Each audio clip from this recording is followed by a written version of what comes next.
Au cours des derniers mois, l'UAE ont été frappés par un certain nombre d'événements météorologiques extrêmes, allant des pluies torrentielles aux inondations. Des pluies torrentielles, des tempêtes de sable. Des tempêtes de sable qui ont provoqué des inondations dans tout le pays. Mais ces événements ont non seulement laissé des traces de destruction dans leur sillage, mais ils ont également provoqué des inondations dans tout le pays. La question reste posée de savoir si était un signe divin du retour de Dieu sur terre ou s'il était simplement du retour de Dieu sur terre ou s'agit-il d'une une coïncidence qui a poussé de nombreuses personnes à remettre en question leur foi. Aujourd'hui, nous allons aborder ces questions et examiner les événements actuels dans le contexte des prophéties religieuses concernant l'antéchrist de la fin des temps et ce que les gens pensent qu'il va se passer. Avant d'aller plus loin, nous aimerions vous demander de vous abonner à notre chaîne et d'activer les notifications afin que vous puissiez toujours les meilleures vidéos de notre part. Veuillez laisser des commentaires à la fin de cette vidéo afin que nous puissions avec vous ce que nous savons. Jetons un coup d'œil. Vidéo. Imaginez qu'en 2018, la ville sacrée de Messa a connu des problèmes uniques qui rappellent les temps. La région était souvent soumise à des tempêtes de sable. De tempêtes de sable qui soulevaient d'épais nuages de poussière et de sable, ces minuscules particules, aussi communes que des biscuits dans la mer, étaient transportées par des vents rapides. Comme des biscuits dans la mer étaient transportés par les courants, créant une scène similaire à celle de la mer. Par les courants, créant une scène semblable aux signes des temps anciens, aux tempêtes et aux vents. Les signes des temps anciens, les tempêtes et les vents. Ces changements n'ont pas seulement perturbé les cérémonies et les rituels sacrés, mais ils ont aussi cérémonies et rituels sacrés, mais aussi endommagé l'ancienne structure de la Kaaba. 2019. Les vents violents et les particules de sable ont endommagé la façade du temple, la recouvrant d'une épaisse couche de poussière et modifiant la structure de la Kaaba d'une épaisse couche de poussière et a changé son apparence comme les marques du temps sur une vieille pierre. Les marques du temps sur un vieux rocher. Ces événements ne peuvent être ignorés car ils sont inscrits dans les livres sacrés et font partie de notre vie et de nos épreuves. Les dommages causés par les inondations en 2020 sont encore plus importants. En 2020 qui ont atteint le territoire sacré autour de la Kaaba mettront à l'épreuve l'infrastructure existante et rendront difficile, voire impossible, pour les fidèles d'accomplir Le cœur de la Mecque est également sujet au tremblement de terre. Il y a des secousses légères à modérées, et il y a aussi des menaces de tremblement de terre plus importants. Tremblements de terre plus importants qui affecteront à la fois les édifices sacrés et les fondations de la terre. Au cours du dernier cycle, des pluies persistantes ont entraîné des inondations persistantes qui ont bloqué les rues et interrompu toute activité dans la ville. Les sites historiques, comme la belle mosquée de Micah, sont toujours en danger et pourraient être inondés, ce qui serait une terrible tragédie. Ces événements relatés dans l'histoire du destin montrent que des temps difficiles sont à venir. L'histoire du destin montre que des temps difficiles sont à venir. Et que les gens doivent être très prudents et qu'il faut être très prudent et avoir une foi inébranlable. Les inondations ne gâchent pas seulement les cérémonies religieuses, mais elles rendent également de se déplacer dans la ville parce que les rues impraticables, les transports publics ralentissent car la détérioration du lit des rivières complique encore les efforts de sauvetage et de secours dans la région. car elle menace l'intégrité de l'un des sites les plus sacrés de l'islam. Protéger ces villes saintées et assurer la sécurité des pèlerins exige une coopération étroite entre les groupes religieux et la protection de ces villes saintes et la sécurité des pèlerins requièrent une coopération étroite entre les groupes religieux et le gouvernement, en plus des catastrophes naturelles. Kaaba a également été le théâtre d'événements étranges qui ont attiré l'attention et suscité de vives controverses pendant le Ramadan. Un énorme nuage de sauterelles a volé autour d'une grande mosquée. A volé dans les lieux saints et a plané sur les murs et les murs. Sur les murs et les plafonds. Les équipes envoyées sur place pour contenir le fléau représentaient une menace. Pour endiguer le fléau, ce qui constitue une menace pour la santé publique. Menace pour la santé publique. Une infestation de criquets a donné à la peste un caractère mystérieux et a soulevé de nombreuses questions. Mystère et soulevé de nombreuses questions. Ce qui a suscité l'intérêt et le débat sur ce que cela signifie pendant le Ramadan. Les gens avaient peur et s'inquiétaient de ce qu'il adviendrait de la grande mosquée et du rôle qu'elle jouerait. Ce qu'il adviendrait de la grande mosquée et du rôle qu'elle jouerait au milieu du bruit de la foule et des appels à l'action. Et quel rôle elle jouerait au milieu du bruit des foules et des appels à la prière. Des rumeurs se sont répandues parmi les habitants de la ville. À la prière, les rumeurs se sont répandues parmi. Comme une brise agitée. Les murs de la Kaaba n'incitaient pas seulement les gens à réfléchir à ce qu'ils avaient lu dans les livres sacrés sur les fléaux et les châtiments. Punition divine, les experts religieux se sont penchés sur les textes anciens pour essayer de comprendre ce qui s'est passé. Ce qui s'est passé, certains y ont vu un signe de la fin du monde ou un message du ciel sur la nécessité de la rédemption et de la repentance. D'autres y voyaient de la foi ou un témoignage de la force des fidèles dans les moments difficiles. La force des fidèles dans les moments difficiles. Pendant ce temps, les pèlerins se rassemblaient autour de la Kaaba. La Kaaba avec courage et inquiétude pour observer les sauterelles. Les sauterelles, de nombreuses personnes voyaient danser comme des signes du divin et des rappels que la volonté de Dieu se manifeste par elle-même. Que la volonté de Dieu se manifeste de manière étrange et difficile à comprendre. D'une manière difficile à comprendre. Pour arrêter la peste, une grande partie de la Mecque est devenue un champ de bataille entre la foi et la volonté de Dieu. Est devenue un champ de bataille entre la foi et l'inconnu. L'inconnu. Chaque criquet retiré des murs était un signe de résistance aux forces des ténèbres. Des ténèbres et d'actes de dévotion au milieu de l'incertitude. De l'incertitude, la Kaaba est restée une source d'espoir et de foi. Est restée une source d'espoir et de foi. Sous l'égide de Dieu, sous la protection de Dieu, elle a relevé les défis qui se présentaient à elle avec détermination et confiance. Foi en la protection de Dieu. Le mystère des sauterelles, même s'il reste mystérieux, rappelle aux croyants que les sauterelles ne sont pas une fin en soi. Rappelle aux croyants que la lumière de la foi ne s'éteint jamais, même lorsque les choses semblent les plus sombres. La peur a envahi la ville tandis que le grondement assourdissant. Un grondement assourdissant que beaucoup ont comparé au son d'une trompette céleste. A duré environ 30 secondes, puis s'est soudainement arrêté, laissant les gens dans un état de peur et l'événement a été largement enregistré sur des appareils mobiles et la vidéo s'est rapidement répandue sur de nombreuses plateformes, atteignant ainsi un large public. De nombreuses personnes avaient des idées différentes sur l'origine du son.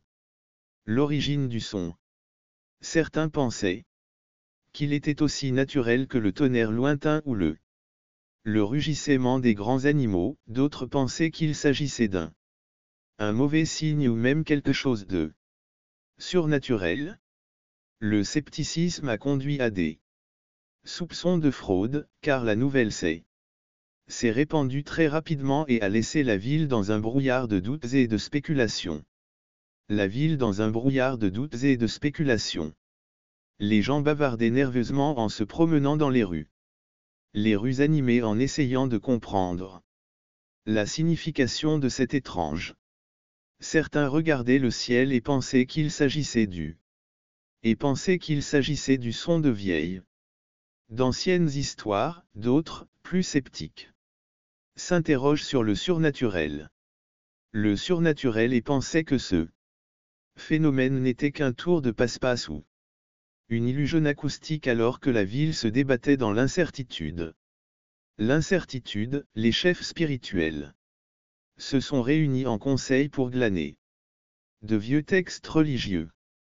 Dans les temples et les mosquées, les fidèles cherchaient dans les temples et les mosquées, les fidèles ont cherché dans les enseignements de leurs ancêtres la lumière qui pourrait les éclairer. Les enseignements de leurs ancêtres pour trouver la lumière qui pourrait dissiper les ombres du doute. Mais même parmi les personnes les plus intelligentes, les interprétations varient, révélant la complexité les mystères divins sont complexes et que nous ne pouvons comprendre. Certains ont pris ce son comme un grave avertissement, un appel à la repentance et à la réflexion. D'autres, plus optimistes, ont vu que le renouveau et la rédemption s'opéraient en coulisses. Pendant ce temps, les théories du complot se sont répandues, créant un réseau de secrets et de suspicions qui rendaient encore plus de comprendre ce qui se passait réellement, de ce qui se passait avec le son du pommier coincé dans une spirituellement et intellectuellement, dans un dilemme spirituel et intellectuel où les frontières entre le sacré et le profane se poursuivent, dans une danse sans fin de foi et de mystère. Mystère, certaines personnes ont une idée de l'origine de l'étrange cri.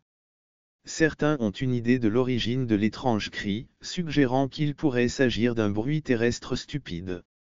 De l'étrange cri, suggérant qu'il pourrait s'agir d'un simple bruit terrestre. Il est donc possible que ces voix aient été modifiées.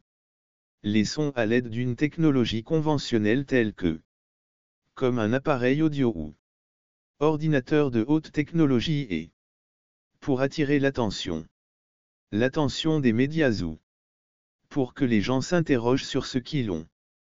D'autres pensent qu'il peut s'agir d'une tentative de perturber le statu quo ou même d'offenser des croyances religieuses. D'autres pensent qu'il s'agit du son un appel à la repentance venant du ciel ou même un signe des catastrophes naturelles qui se produisent dans l'évangile de Matthieu 24. Jésus encourage donc les guerres et les catastrophes naturelles. Mais il avertit aussi que, bien qu'elles soient des signes, elles ne doivent pas être considérées comme une menace pour l'humanité. Qu'ils sont des signes, ils ne signifient pas toujours. Ils ne signifient pas toujours que la fin est proche. Les signes de sagesse que l'on voit dans le cœur des croyants nous rappellent l'importance d'être spirituellement vigilant et patient en temps de crise. D'être spirituellement vigilant et patient en temps de crise. Pendant que le peuple discutait, les sages et les scribes sont allés dans leur chambre. Et les scribes allaient dans leur chambre et lisaient les signes des temps et les lignes des livres sacrés pour trouver des réponses à leurs questions. Les mystères de la société étaient de nombreuses idées différentes. Croyances, certains y voyaient une fraude possible, une conspiration séculaire, une tentative de contrôle des masses ou un moyen de discréditer les fondements de la foi. D'autres, plus spirituels, y voyaient un appel du ciel. Plus spirituels y voient un appel du ciel. Un avertissement sur les voies de l'humanité ou un signe de la fin. Dans le même temps, les chefs religieux ont exhorté les gens à réfléchir et à prier. Ils leur ont rappelé ce qu'avaient dit les anciens prophètes et les ont exhortés à se préparer à l'avenir prophètes et les exhortent à se préparer aux épreuves qui les attendent. Pour les épreuves à venir. Chaque sermon sonnait comme des trompettes du ciel appelant les croyants à reconnaître la vérité éternelle et à se préparer pour les jours à venir. La ville était en proie à la tribulation entre les rues animées et le sanctuaire. Et le sanctuaire, la ville était en proie à un conflit intellectuel. Un conflit intellectuel où se mêlaient rumeurs terrestres et rumeurs divines. Dans cette danse éternelle de mystère et de foi, il n'y avait qu'un seul principe ferme. Il n'y avait qu'un seul principe ferme. Qui n'a jamais changé. Les croyants devaient avoir confiance dans les plans de Dieu et continuer à avancer dans l'espoir que le lendemain serait un jour meilleur pour eux. Dans l'espoir que demain serait juste. Il parle des paroles des anciens prophètes qui disaient qu'il y aurait des guerres entre les nations et les royaumes. Des famines et des tremblements de terre qui détruiraient la terre, mais il prévient qu'il ne s'agit là que les premiers signes de la venue. De la souffrance à venir. De nombreux tremblements de terre qui ont poussé les gens à se demander s'ils avaient quelque chose à perdre. À se demander s'ils ont quelque chose à voir avec ce que les prophètes ont dit. Ont quelque chose à voir avec ce que les prophètes ont dit à propos de la venue du Messie dans l'évangile de la Bible. La venue du Messie dans l'évangile de Matthieu. 2414 dit que cette bonne nouvelle du royaume de Dieu. Le royaume de Dieu prêchera la diffusion de l'évangile dans le monde entier comme un signe que Jésus Christ va bientôt revenir et que la fin des temps est proche. Les progrès de la technologie et de la communication permet à l'évangile d'atteindre un plus grand nombre de personnes que jamais auparavant. Plus de personnes que jamais auparavant. Certains chrétiens considèrent la propagation rapide et généralisée de l'évangile, notamment par le biais des réseaux numériques et des médias sociaux comme un accomplissement de l'ancienne prophétie biblique. Ils considèrent cette propagation comme une preuve de Dieu et un signe clair que le Seigneur reviendra bientôt. Revenir, car les prophéties ont continué à s'accomplir pendant. Au fil des ans, les croyants sont devenus plus conscients de la rapidité avec laquelle les signes s'accomplissent. De la rapidité avec laquelle les signes se produisaient devant leurs yeux bien que les récents tremblements de terre ont secoué la terre.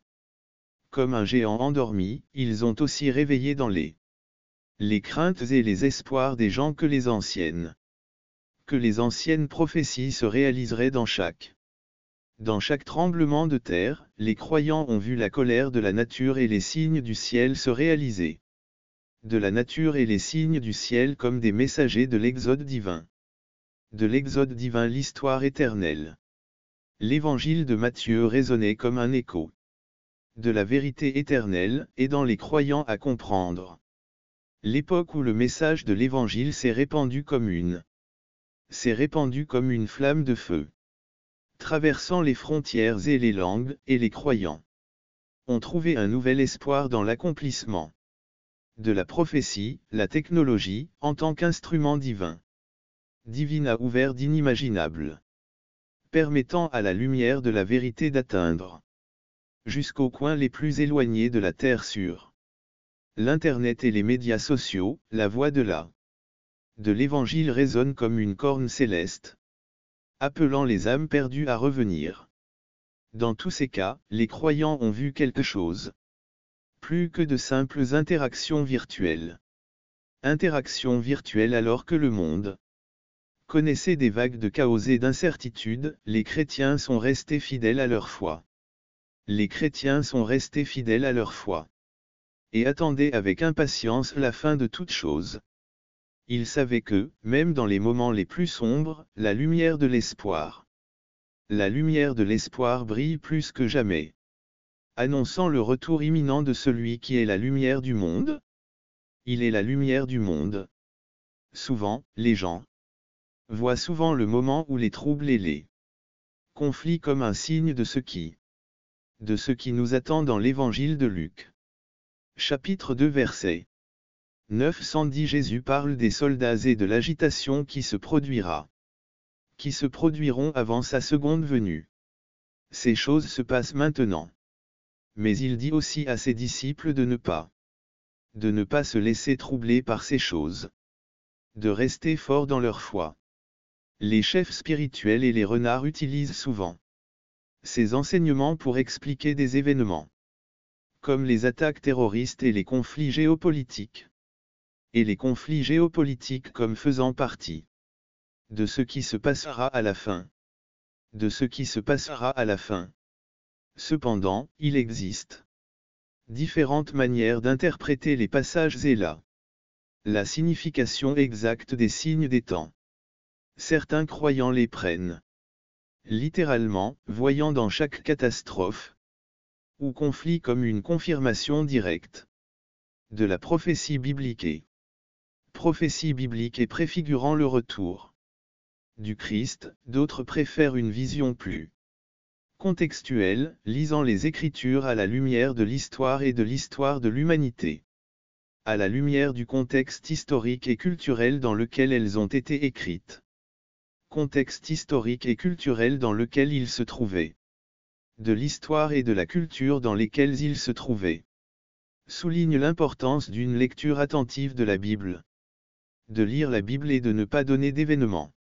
Certains croyants voient dans les versets des calamités et des guerres. Sont des signes clairs de l'approche de la fin des temps. Tandis que d'autres sont plus prudents. Parce qu'ils savent combien il est difficile de comprendre ce que la Bible, ils insistent sur l'importance de rester vigilant et fort dans les temps difficiles et de ne pas se laisser décourager par les calamités et les guerres. Et fort dans les temps difficiles et de ne pas laisser la peur ou les fausses croyances prendre le dessus. Par ailleurs, de nombreuses personnes croyantes ne considèrent pas les événements actuels comme une cause de peur ou de souffrance, mais comme une occasion de réfléchir sur elles-mêmes et de grandir spirituellement.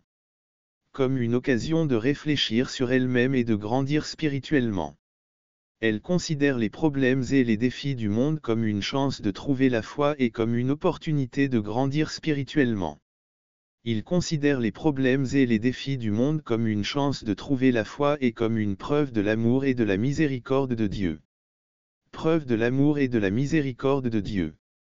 Pendant l'enlèvement, ils ne se contentent pas de penser à ce que la fin des temps pourrait signifier. Ils essaient également de vivre les enseignements du Christ et de partager le message de l'Évangile. Peu importe ce que l'avenir leur réserve. Quoi que l'avenir leur réserve. Dans l'avenir. Cette façon de penser souligne l'importance de l'espoir, de la patience et de l'espoir, la patience et la foi en la puissance de Dieu. Quoi qu'il arrive dans le monde, il est important d'avoir l'espoir, la patience et la foi en la puissance de Dieu. Cependant, il est important de noter que les chrétiens ont des idées très différentes sur la manière d'interpréter les prophéties bibliques et qu'il n'y a pas de consensus sur ce point.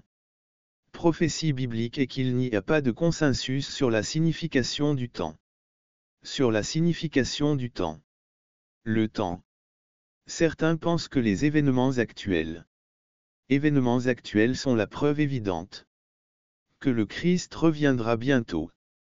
D'autres sont plus sceptiques parce qu'ils savent à quel point il est difficile de comprendre les prophéties. Parce qu'ils savent combien il est difficile de comprendre les textes prophétiques. Malgré ces divergences, la plupart des gens s'accordent à dire qu'il est difficile de comprendre les textes prophétiques. La plupart des gens s'accordent à dire qu'il est important de suivre les enseignements du Christ, de vivre selon les principes de l'Évangile et de partager la foi de Dieu. Principe de l'Évangile et de partager l'amour de Dieu avec les autres. L'amour de Dieu.